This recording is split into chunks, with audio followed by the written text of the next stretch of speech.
Taxes for the year were $12,800. Closing is March 17th, and the seller has agreed to be responsible for all charges on the day of closing. Using the 365-day method, how would this proration appear on the closing statement? For this method, since we are prorating taxes, we're going to use what is called the DAM method, where all we have to do is divide, add, and multiply. Remember that we will be debiting the seller and crediting the buyer. So by just knowing this, we can start canceling out answers. Here we see it says debit seller this amount, credit buyer this amount. Since they don't have the same amounts, we can automatically cancel that as the answer. Here says debit buyer, but we want a debit seller, so that is definitely not the answer. Here it says debit seller for that amount, credit buyer that amount. Okay, that could be a potential answer. Here it says debit buyer, credit seller, same amount.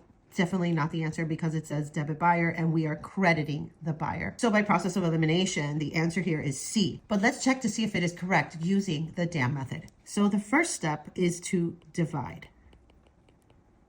What we're going to do is divide 12,800 by the 365 days because we are talking about taxes for the year. That is going to equal a total of 35.0684 per day. Never round in this step. The second step is to add. You're going to add the number of days the seller owns the property.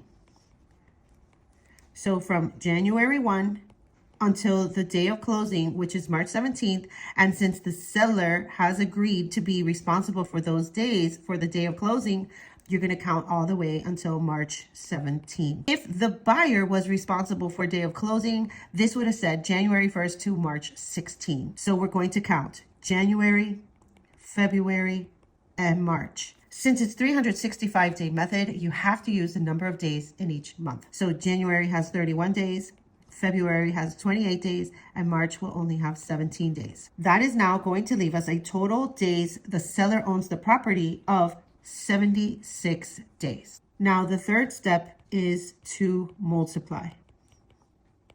So now all you have to do is multiply step 1 times step 2 answers.